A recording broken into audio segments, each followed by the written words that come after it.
Bore da, a chroeso cynnas i chi i'n haddoliad o'r Drenewydd y bore yma. Good morning and a very warm welcome to you to our worship from Newtown this morning. Gweddiwn, let us pray. Dduw Dad, ti wedi rhoi yr addewid lle bodau neu dri wedi ymgynnull yn dy enw di dy fod yna yn bresennol gyda ni. Father God, you have given us the promise that where 2 or 3 are gathered in your name, you are there present among us. We give thanks that you are present among us this morning as we gather to worship you and to glorify you, to hear the word, to pray together and to praise you. Father God, bless us during our time together this morning. Yn enw Tad, a'r Mab, a'r Ysbryd Glân. Amen.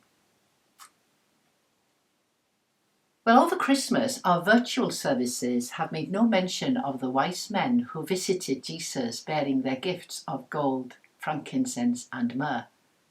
No, I haven't forgotten them.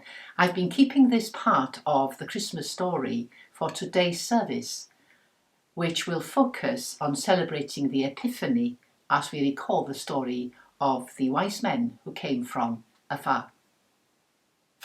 And so, fittingly, our first song for our worship this morning is the famous carol, We Three Kings from Orient Are. We three kings of Orient are, bearing gifts we traverse afar, field and fountain, moor and mountain, following yonder star. Oh,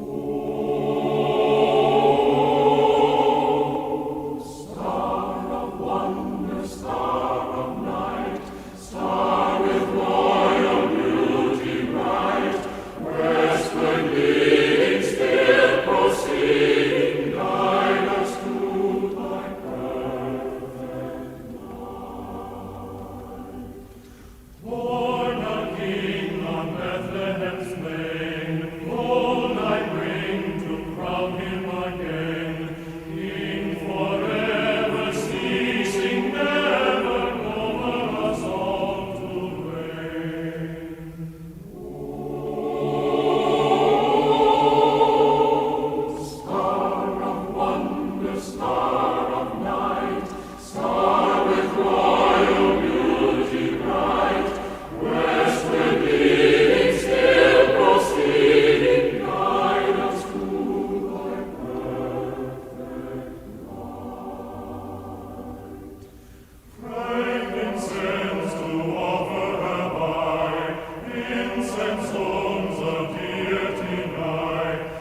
reading from the Gospel of Matthew.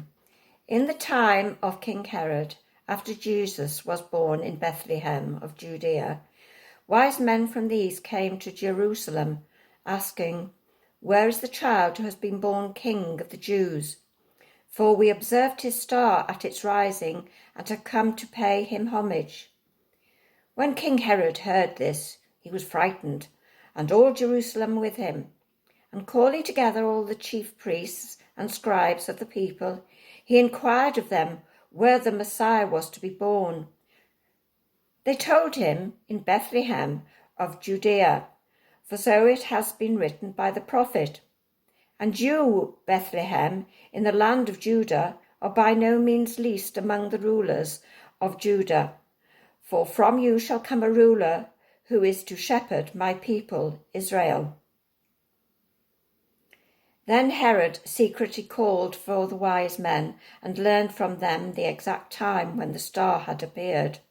Then he sent them to Bethlehem, saying, "Go and search diligently for the child, and when you have found him, bring me word so that I may also go and pay him homage."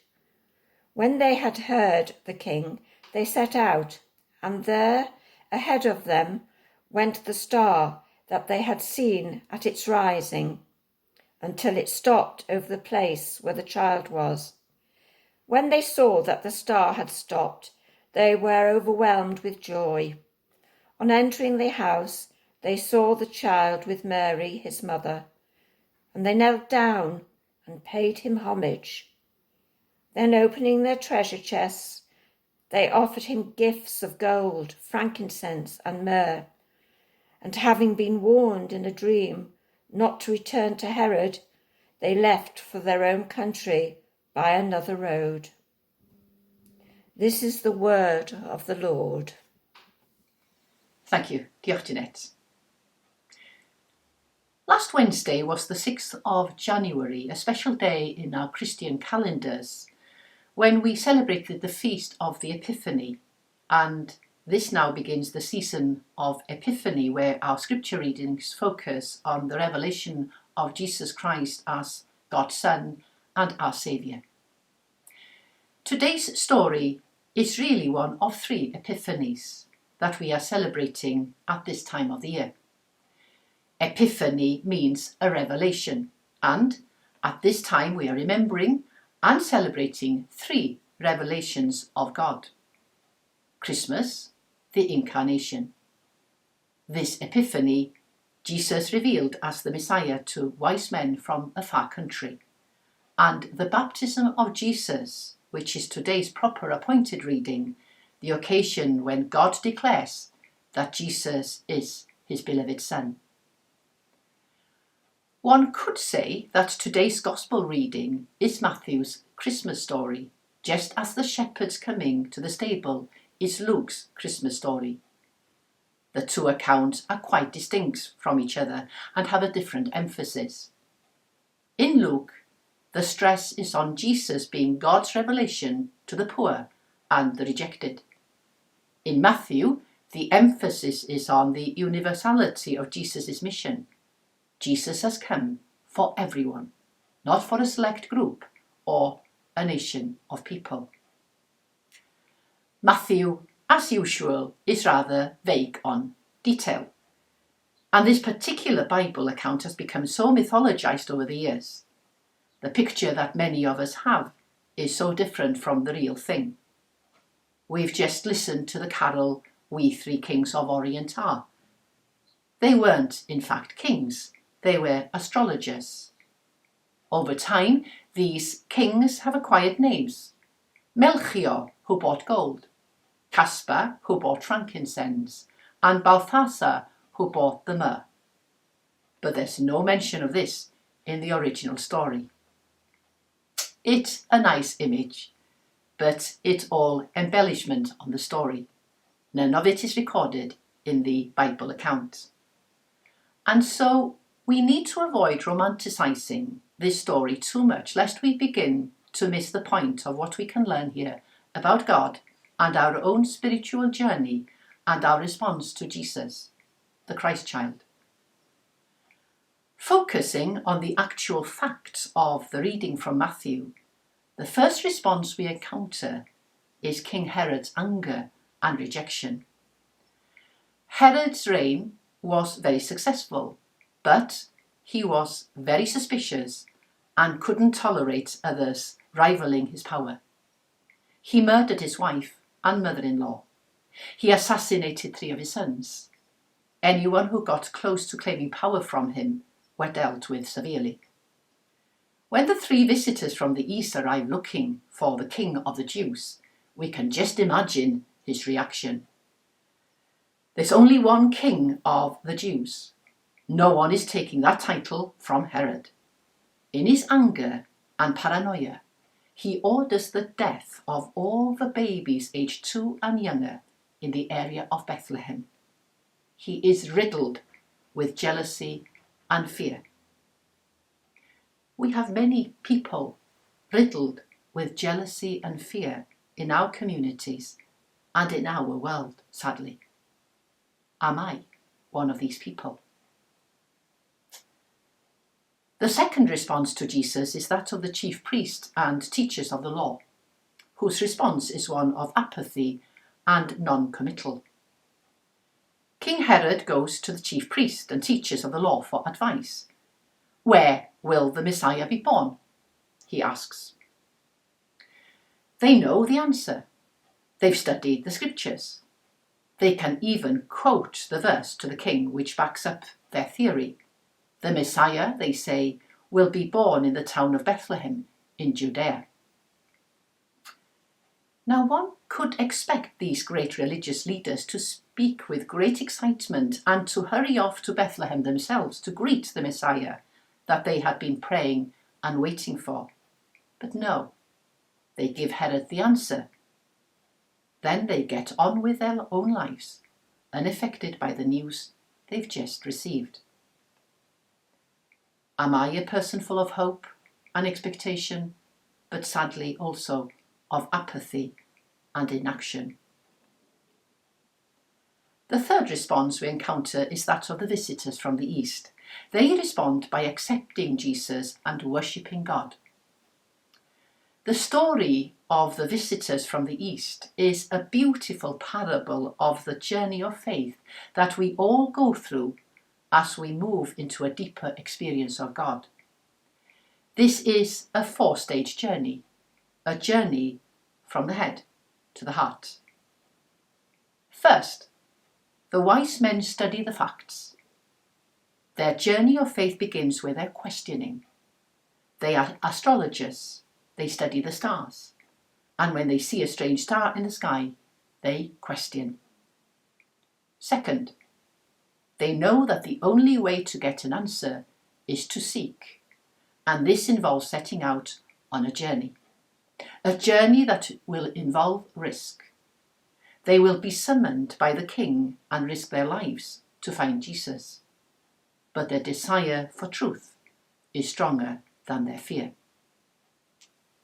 Third, they come into the presence of Jesus and they worship.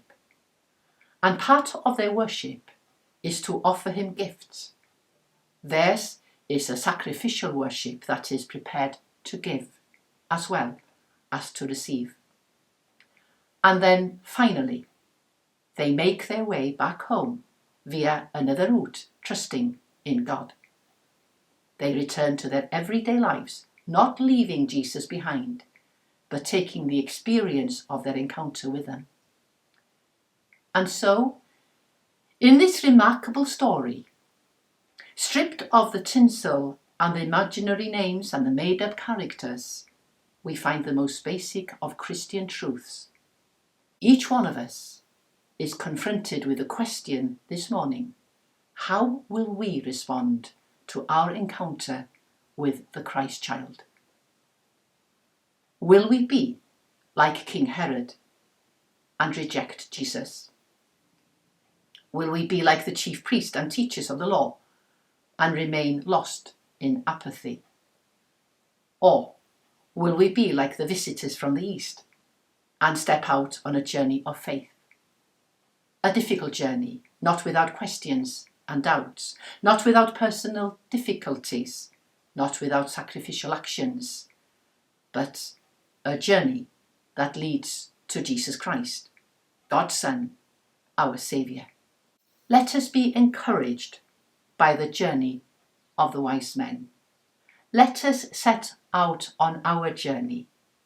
Let us follow the light, and let us illuminate other people's lives by sharing the Christ light with all whom we encounter in life, radiating the light and love of Christ in all that we do, in all that we say, and in all that we are.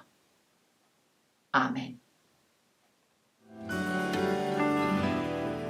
Longing for light, we wait in darkness. Longing for truth, we turn to you. Make us your own, your holy people, light for the world to see. Christ be our light, shine in our hearts, shine through the darkness. Christ be our light, shine in your church gathered today.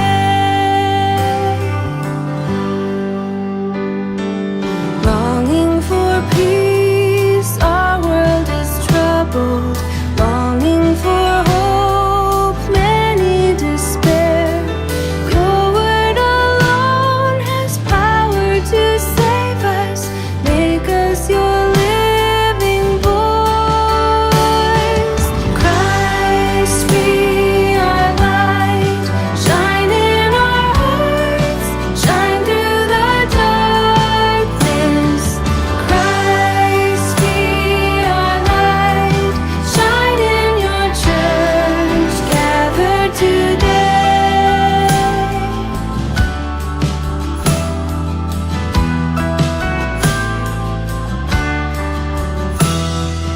Longing for food, many are hungry. Longing for water, many still thirst. Make us your bread, broken for others. Share until all are fed. Christ be our light, shine in our hearts, shine through the darkness. Christ be our light, shine in your church gathered today.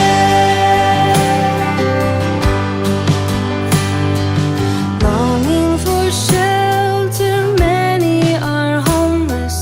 Longing for warmth, many are cold. Make us your building, sheltering others. Walls made of living stone. Christ be our light, shine in our hearts, shine through the darkness. Christ be our light, shine in your church gathered today. Many the gifts, many the people, many the hearts that yearn to belong. Let us be servants to one another, making your kingdom come. Christ be our light, shine in our hearts, shine through the darkness. Christ be our light, shine in your church gathered today. Christ be our light, shine in our hearts, shine through the darkness. Christ be our light, shine in your church gathered today. Christ, be our light and help us to be light to others. We have birthdays to celebrate within our church family. And so we have Joan Bresnan yesterday celebrating her 80th birthday. Not sure if I was meant to share the age, Joan, forgive me. But happy birthday to you, and I hope you had a splendid day with Richard and David. Also, Maurice Hayling celebrating his birthday next Saturday, a birthday in the 90s. Janet from Aberhavis was celebrating her birthday this last Friday, as well as young Talia, who was celebrating her birthday. And Eira Davies is celebrating her birthday today. And on Tuesday, we have the birthday of our beautiful Carlos. And so we say, Penblwydd hapus iawn I ti, Carlos. And let's have a happy birthday song for Carlos. Happy birthday to you. Happy birthday to you. Happy birthday, happy birthday, happy birthday to you.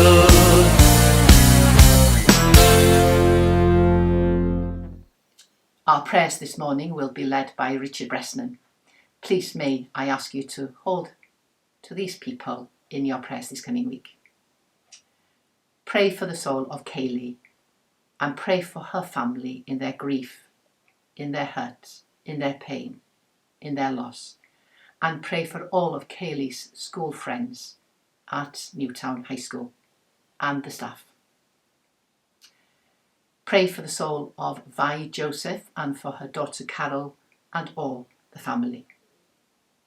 Pray for the soul of Doreen Ballinger and for her daughter Sue and all of her family.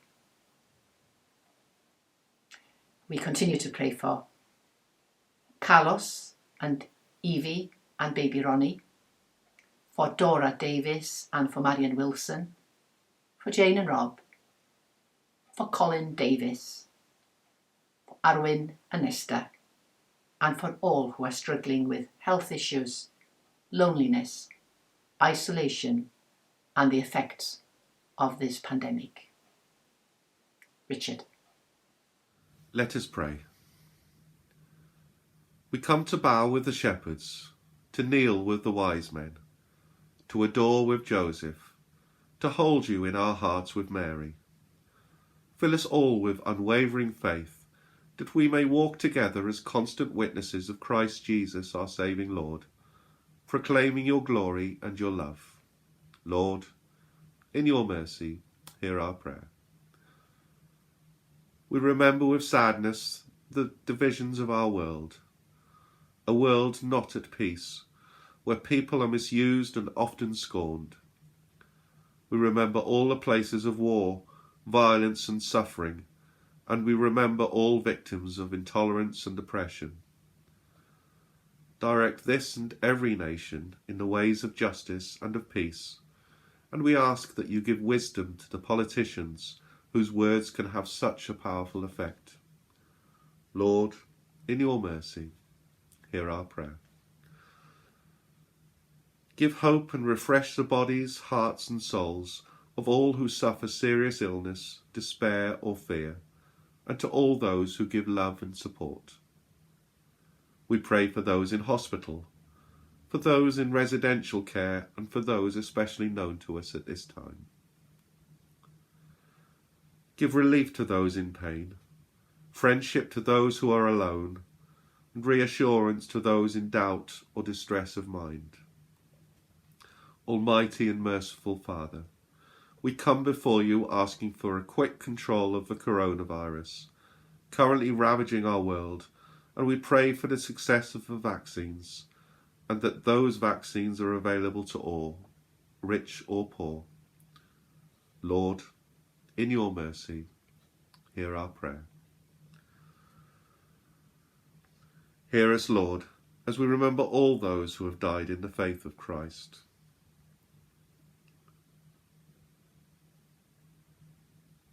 Dispel the darkness of grief, as we remember and celebrate all who have gone ahead and now live again, complete in the radiant joy of your eternal life. Lord, in your mercy, hear our prayer. We pray for the homes and family life of all the families in our communities. In our homes, let us be wise in our use of words, that we may dwell in love, peace and forgiveness with each other. Help us to care for each other and to reach out to those who are lonely and bring them comfort and hope. Lord, in your mercy, hear our prayer. God, you have shown your love for us in sending us your Son, Jesus Christ. May our thanks for this most precious gift be shown in the conduct of our lives this coming year. Give us wisdom, courage and discernment, and help us to see how, in our circumstances, we can contribute towards peace, faith and love, and give us the will to translate our desires into actions. Lord, in your mercy, hear our prayer. And now we say together, as God's family, the prayer that Jesus taught us. Our Father, who art in heaven, hallowed be thy name. Thy kingdom come, thy will be done, on earth as it is in heaven. Give us this day our daily bread, and forgive us our trespasses, as we forgive those who trespass against us. And lead us not into temptation, but deliver us from evil. For thine is the kingdom, the power and the glory, for ever and ever. Amen. Wel, dyma ni wedi cyrraedd diwedd yn hamser o addoliad gyda'n gilydd. This brings us to the end of our time of worship together. Pray that it has been a beautiful and blessed time for you, wherever you may be. Please know that you continue to be in my prayers and in my thoughts, and if I can be of any assistance or support, please do contact me in whichever way that's convenient for you. Gweddiwn, let us pray. Father God, you are a light that shines in the darkness. Father God, you ask us to be lights, to lighten other people when they're in dark places. Help us to share your light, your love, your hope in our community this week. And the blessing of God Almighty, the Father, the Son, and the Holy Spirit be among you during this period of Epiphany and always. Amen. From heaven you came, helpless babe, entered our world, your glory veiled, not to be served, but to serve, and give your life that we might live. This is our God, the Son of the King. He calls us now to follow Him, to bring our lives as a daily offering of worship to the Son of the King.